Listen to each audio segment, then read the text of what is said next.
Learn the most advanced recruiting techniques, land the most desirable talent, launch your company towards massive success. This is the Higher Power Radio Show with Rick Girard. Today we're talking about trials and tribulations of finding the right technical leader for your company. Entrepreneurs often have the challenge of a great idea and then end up trying to figure out how to build it. I'm Rick Girard, and welcome to the Higher Power Radio Show. Our mission is to discuss and deconstruct insights from top-performing entrepreneurs and industry experts. Every week, we uncover tested, tactical solutions to solve your company's toughest hiring challenges. Today, our guest is Scott Krawitz, the CEO and founder of People-Driven Solutions, which is a technology services firm specializing in fractional technology leadership, curated technology solutions, along with talent acquisition and retention. Scott is an expert in today's subject, and which is why I wanted to have him on the show. Scott, welcome to the Higher Power Radio Show today. Excellent. Thank you for having me, Rick. Really appreciate it. Absolutely. So we're going to cover two things today. We're going to cover why it's important to have a strong technical leader. Mm-hmm. I focus mainly on tech, but you service a lot of companies that are kind of outside of tech as well, mm-hmm. As well as how to get a strong leader for your company. So let's start by talking about really what a strong technical leader is. Sure. Thanks for asking. So, with any particular leadership role, you're looking at three major buckets, right? Strategic, managerial, and tactical. Now, when it comes to technology leadership, we really like to have our technology leaders just in the first two buckets, strategic and managerial. A lot of companies make the mistake of trying to have their technology leadership do tactical tasks. Sure. And it can be really distracting. So in the strategic and managerial, what makes a great technology leader? Well, first, I think you need to look at technical acumen. Is it someone that's actually paying attention to the latest technical trends? Do they have a decent network of folks that they're sharing ideas with? Are they in tune with a particular market? In addition, we'd be looking for business acumen as well. Do they understand how a company is run both internally and externally? Do they understand the notion of a product, how it's priced, what the market will bear? And the final piece I'd say that makes a great technology leader is going to be emotional intelligence. Sure. The ability to connect not only with technology staff, but also with the C-suite to really help them move their strategy forward. Yeah, and I think another thing to take into consideration here is at what stage is the company's at, right? Exactly. So let's talk a little bit about that because I tend to service startups. Mm-hmm. Most of the companies that I deal with are tech-related startups, and mm-hmm. so it's really important that they have a really strong technical leader. Mm-hmm. So for a small company, mm-hmm. right, what would be your take on why you think that what that leader should look like for them? Because it really does need to be more tactical at that point. Sure. Yeah, great question. Well, we like to divide technology into two key landscapes. The first would be what we call the customer journey. Sure. So from the first time a customer hears about your company through the time that they become a raving fan, how are they interacting with technology? How is technology either improving that journey or taking away from it? And then the other side of it would be what we call the business agility layer. So in essence, what technology is being used to actually run the business, whether it's a CRM for marketing, HRIS for keeping employment records, or a general ledger program like QuickBooks. Mm-hmm. What is the technology that's in use there? So the thing is, these days, smaller businesses have a need for both of those. Yeah. But the question is, where do you hire the leadership? Do you hire the leadership? Don't know that most of the time, too. Exactly. So in a smaller company, perhaps you'd be looking for more like a Jack or Jane of all trades to oversee that, and then they can bring in perhaps contract resources or other vendors to support execution. Sure. Okay. So with a smaller startup, in part of our audience is entrepreneurs, mm-hmm. right? And I have people come up to me every once in a while and say, look, I've got this great idea. Yeah. I'm having a really hard time finding a technical person to build it for me. Mm-hmm. I think at that point, you're looking for somebody who's kind of tactical and somebody who can a little bit more than the other pieces, right?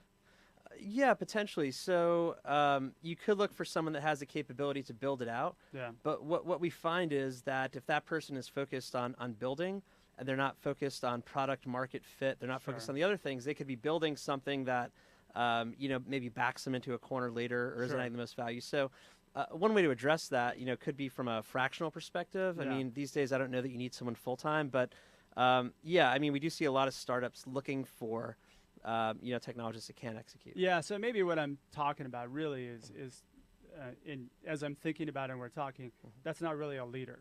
I mean, that's just somebody, that's an individual contributor who can come in and do that. Yes, right? well said. Okay. So let's talk about some of the mistakes that we see companies at various levels make when they're looking for a CTO or a technical leader. Yeah, great question. So the first we see is not understanding the need clearly. So again, we're talking about the customer journey. That would be the external-facing technology, and then the internal technology, the business agility layer. So in larger firms, you would see, for example, a chief information officer, or CIO, would really be the one that's responsible for more of the internal technology, and a CTO would be the customer-facing. All right, so a lot of times in small to mid-sized companies, those get collapsed, but the companies are not defining it clearly. Sure. So say, for example, they'll bring in a CTO they think is going to cover everything, but this person is really focused on building a great software delivery engine. Yeah. But then they ignore everything on the inside. Yeah, on the operational side. Yeah, or they bring in someone who's really more operational, doesn't have experience on the outside, and then the software development fails. So I think it's really important to clearly define what the need is. Yeah, and so if you are a tech company, you really want to focus the need primarily on the product side. Yes. Because that's the main core of your business first. That's my take on it. Yeah. I mean, definitely. It's if that's your key revenue stream, you have to be focused on that. What I would say, though, is we've even seen smaller companies where, as the company scales, delivery can quickly become an issue. Yeah. So, for example, if you don't have the right billing systems in place or the right customer service systems in place, then you have a technologist that's growing revenue, growing this company, and then the company is going to fail on the delivery side. So yeah, that's true. I agree with you that, I mean, the focus should be, but I think they always need to have an eye towards how do you actually support delivery. So delivery, though, so let's kind of talk about, because I'm thinking CIO is a little bit more on the internal operation systems, whereas maybe just an ops, an ops person would be handling all those systems, right?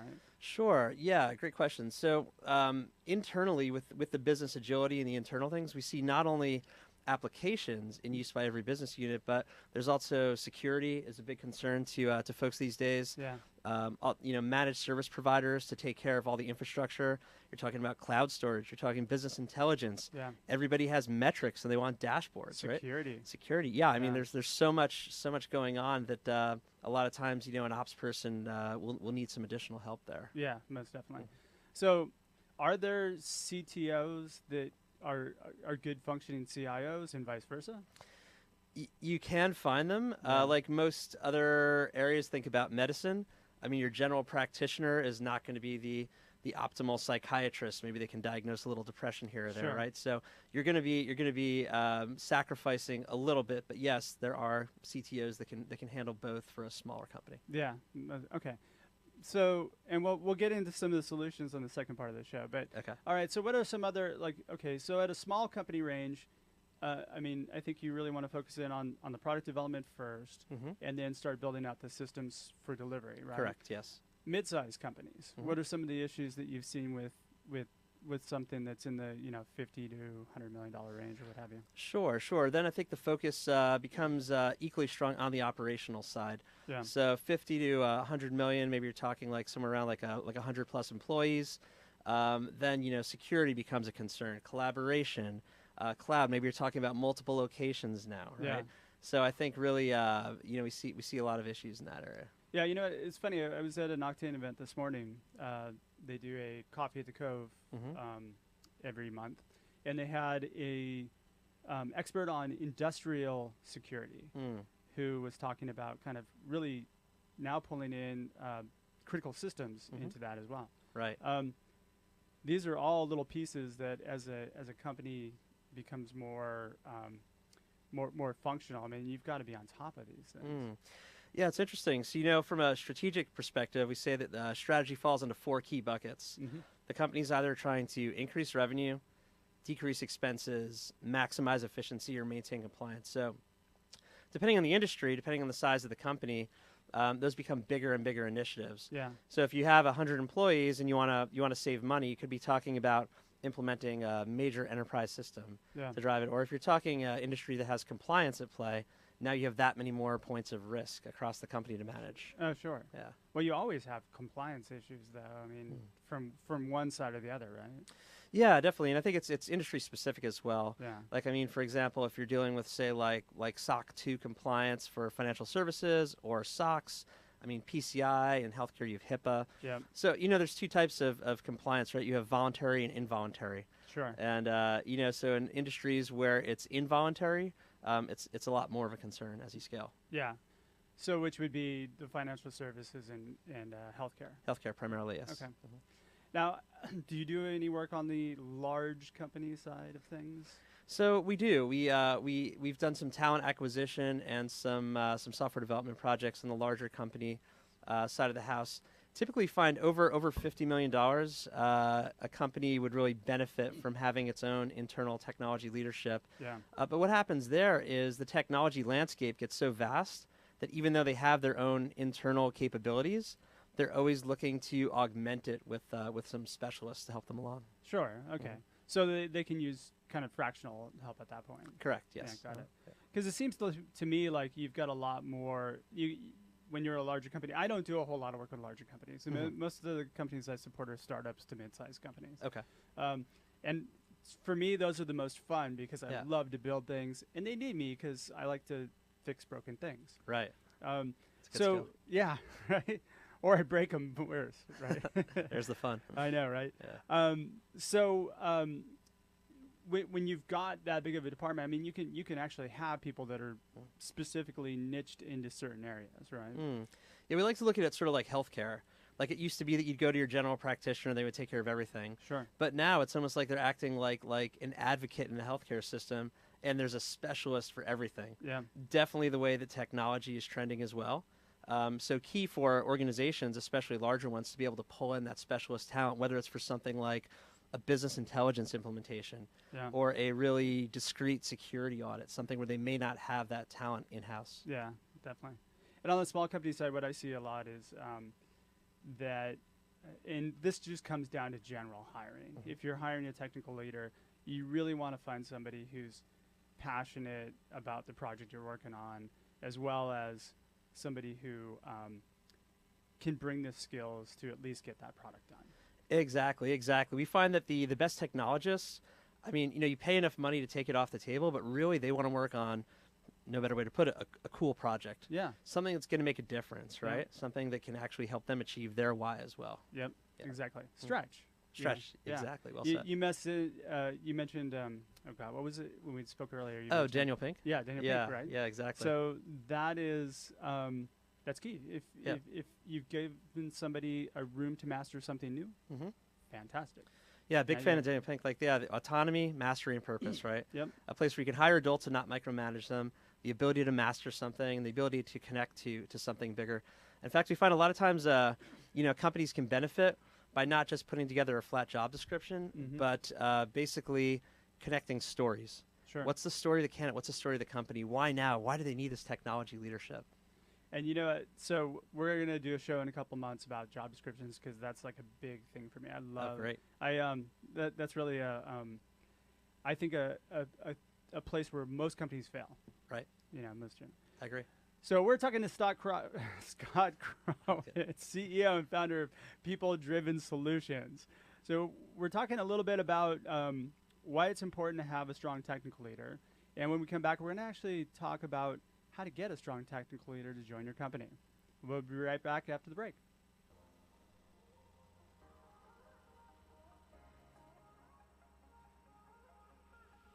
You're listening to Higher Power with Rick Girard, giving you access to recruiting techniques that will help you hire key talent to build your company towards real success. Rick is a recruiting executive and entrepreneur who's been successfully recruiting in the aggressive Silicon Valley technology landscape for the past 2 decades. After a very successful stint at Apogee, he founded Stride Search in 2012. Based on a lean efficiency model, Stride has uniquely positioned itself as a leader in retained search for the most critical talent hires within a small organization. Whether you're a startup executive or recruiting professional, by listening to Higher Power with Rick Girard, you will walk away with skills to help you attract and hire great talent. Now back to Higher Power with Rick Girard. And welcome back to the show. I'm your host, Rick Gerard, and you're listening to Higher Power Radio. Our guest today is Scott Krawitz, CEO and founder of People Driven Solutions in San Diego. Yes. Right? Correct. And you guys do work Nationwide. nationwide. Yeah. Hey, so all you guys in Ohio, you know who to call. There you go. All right, so we just discussed kind of the importance of finding a strong technical leader for your company. And now we're going to explore different options on how to do that. So let's break down so when you do an assessment of a company, let's break down how you identify what's the best option for that company. Understood. So yeah, a couple drivers there. First, we like to look at the company's strategy. Sure. Again, so as we mentioned in the previous segment, what are they doing to increase revenue, decrease expenses, maximize efficiency, and maintain compliance? Are they looking to generate a new revenue stream? Are they looking to save money in a particular area? Sure. And what are the plans? Are they looking to acquire other companies? Are they looking to be acquired? Right? Are they looking to partner? Are they looking to integrate? Where are they looking to go? Sure. All that would inform the type of technology leadership that would be needed, both in the short term and the long term. Okay. Right. So let's break it down. So you can bring in somebody starting as a small company at the founder level. Correct. So when would be appropriate to bring on? I mean, typically when a tech company is founded, usually it's founded by a technical person who actively kind of maintains that CTO type role, right, until they replace them or they outgrow, right? So when is it appropriate as a small company to bring in somebody as a founder? Great question. So, in successful companies, we've seen, Rick, there's this notion of the visionary and the integrator. Sure. Right? So, as you say, let's say you have a technical founder acting as both the visionary and the integrator. Usually you could see a breaking point where the founder is trying to crank out so much code that they don't have enough time to attend to the rest of the business, whether it's raising funds or hiring people or anything like that. So when you see that as kind of a breaking point, it's time for them to take on the role of visionary and bring someone else in to be integrator. So it really varies based on the state of the organization. Yeah, I would agree. And what I see with entrepreneurs sometimes is they find somebody who's kind of junior, who's not really that strong, right, and they'll try and bring them in and give them a founding title. Big mistake. Yeah. I've never heard of that working out for a company. Have you? No, I've not. Okay. I've not. Yeah. So I mean, a fractional person might be a better option for them. Okay. So, at what point does a small company then hire on a CTO as an employee? Great question. So, in our vision, a lot of companies under the 50 million mark may not necessarily need a full-time CTO. They just need somebody to manage and lead the process, which could be a VP or. Yeah. So back to our strategic, managerial, and tactical buckets. Yeah. They don't really need someone full-time strategic. They probably need someone, depending on the state of the company, that could be full-time managerial and tactical. Yeah. But the issue is if you try to stretch someone too far, who's more of like just a contributor or sort of a line manager, to be more visionary and help the company get where it needs to go, you could really, fall flat. That's a great point. Yeah. That's a great point. You want to provide stretch, but not the expense of like your growth. Yeah, right? exactly. So I think that's where a fractional. There's a part where it can be completely overwhelming to that person. Exactly. Yeah. So, we've seen a lot of situations where actually bringing in a fractional can have multiple benefits because that fractional can then coach up perhaps a director or a VP and help them elevate their game. Meanwhile, a fractional can work with the C-suite to make sure that technology dollars and delivery are aligned with their mission and where they're headed. Okay, so let's define fractional, which is basically somebody coming in on a contract basis and essentially putting in a certain amount of time to make sure that you're getting your projects done. Correct. So just going back to the bucket, strategic, managerial, tactical, a fractional CTO would be mostly strategic, maybe 10% or so managerial as far as coaching up. You're looking typically, what we found is organizations up to 50 million, 10 to 30 hours per month. So, it's someone who can come in, assess the situation, put together a roadmap that's going to basically look at all the risks the company's exposed to, all the opportunities they could take advantage of, and then basically come up with a number of initiatives that are going to help to move the company in that direction. So we're really thinking about the CTO moving from Yeah, definitely away from tactical Mm-hmm. at the small company level Definitely. to more the strategic. Right, right. That's a benefit of fractionals. You can get basically just the pure strategy that the Yeah. company needs to at least steer the right direction without hiring someone full time early on. So how do you get the right person? That's a great question. So, like hiring most talent, there's a Yeah. number of sliders you look at. So, what we find it's all about fit. Yeah. If you have someone again that doesn't have that emotional intelligence, that can't communicate with the rest of the C-suite, then they end up just getting viewed as some IT person Yeah. versus a true technology strategist. So, I mean, fit is first and foremost number one. Wait, did you like cultural fit is what we're saying, right? Yes, cultural. I say that because our engineer Paul hates the word culture, Okay. and I just love to just stick that knife in whenever I can. Yeah. Well done. Yeah. Okay. Yeah. So cultural fit, industry is important. Yeah. We do see though a lot of times that sometimes founders or companies are fixated on a particular industry. Mhm. We also like to challenge folks to extend a little bit and think about analogous industries, complementary industries, where CTOs can bring in experience that may help a company innovate, even if it's not directly from that industry. So when we're going through the fractional process, Mhm. right? What's the actual how important is the culture fit at that point? I would say it's pretty critical because when you're talking strategy, you're talking someone who's a trusted advisor. And so if they can't have an open line of communication and Sure. mutual respect from the rest of the C-suite, the CEO, CFO, COO, it's going to be quite a challenge to achieve anything. But they're also not part of the organization fully. So communication, I would separate out communication from the cultural piece because they're not really contributing to the culture so much, right? Well, to some extent, Maybe they because are. it depends on how much of, say, for example, the development organization exists. Yeah. If it's a company that's just adding a software development competency, then they could really help to drive who are the other leaders that will be hired internally. What's the culture of that development organization? Is it one of accountability, one of innovation, or one where it's basically just going to be very top down like a factory? Got it. Yeah. Okay. So let's we're getting close here. So let's lastly kind of I want to leave our listeners with a plan of action on how to kind of provide the right ingredients to find the right person Understood. as a CTO. So what would you say would be kind of like the top 2 or 3 things that they should be looking for in order for them to identify the right person for their role? Yeah, great question. Happy to share. So what I would do is the first thing they need to do is actually assess their technology landscape. And again, I think the easiest way to do that is to divide it into, again, the customer journey and the business agility layer.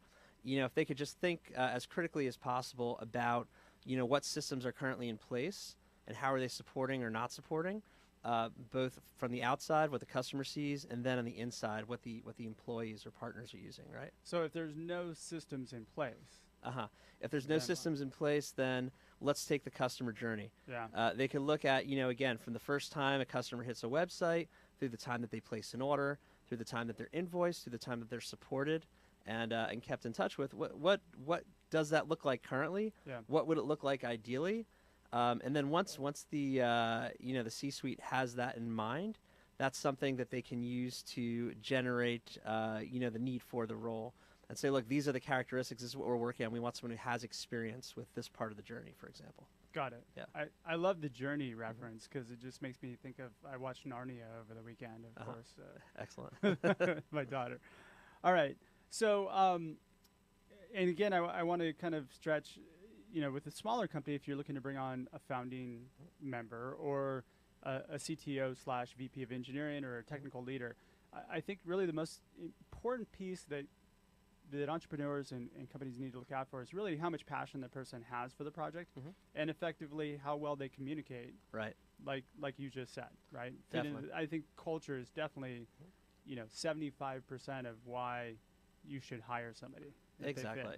So I found that, again, I've run into a lot of entrepreneurs where they've got a person doing part-time work and they're behind 3 months in a project because Right. they have another job. Right. And it's just, that creates a lot of stress. And that person probably doesn't have the passion for that, so they're probably not putting what needs to go into it in order for that that company to really be successful. Right. I think it's this realization. I see a lot of founders, think that they can hire someone who can code, and that person's just going to build out the company. Yeah. I think that's someone who, say, for example, never built a house before, and they go and hire a carpenter and electrician and just hope that the thing's going to be done in like 3 months, right? Or building a house without having a foundation. Without having a foundation, Yeah. exactly. So, understanding that it's a competency like any other, like your finance department, your marketing department. You need the right leadership driving that. Yeah, that's very true. So passion for the project, skills to back it, and then I think you have to be able to provide some stretch. Not too much, but yeah. Right, exactly. Spot on. Yeah, well said. All right, so we're just about out of time for today's show. Scott, thanks again for your time investment. Thank you, Rick. Welcome to the Higher Power Radio community. It's great to have you. Appreciate it. Excellent. Now, I'm sure that there's some of our listeners who use your expertise. What would be the best way for them to reach you? Oh, they can reach out. Just go to our website, peopledriven.co. Peopledriven.co, and just contact us through there. We'd be happy to help. Spell it out, just Sure, it's peopledriven.co. Peopledriven.co. We'd be happy to chat. All right, perfect. And if somebody wants to reach out to you, what would be an ideal client for you? Sure, our ideal clients are usually 3 to 4 million in revenue on the low end, up to about 50 or 60 million revenue on the high end. Industry agnostic. We have a great network of fractional CTOs, a great delivery network of close to about 300 solution providers for software development, security, CRM, things of that nature. So yeah, any company doing somewhere between 3 to 5 million up to about 50 million. Excellent. Okay. So I want to thank our listening audience for tuning in to today's episode of Higher Power Radio. A quick thanks to our team, our engineer Paul Roberts, our producers Andrea Ballin, Shanti Ryle, and our executive producer Kim Iverson. To listen to this show and any past episodes, you could check us out on Hire, that's HIRE, powerradio.com, or Higher Power Radio on iTunes. You can follow us on LinkedIn and Facebook at Higher Power Radio Show, again, HIRE.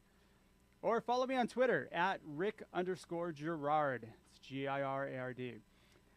We have another great show lined up for you guys next week, which is actually our last show of the year. Our guest is going to be the Millennial Whisperer, Dr. Dina Brown. I know, I thought you'd get a kick out of that. Yeah. She's an executive director and certified speaker, coach, and trainer for the John Maxwell team. I'm your host, Rick Girard, and you have been listening to the Higher Power Radio Show. Thank you for listening to Higher Power with Rick Girard on OC Talk Radio.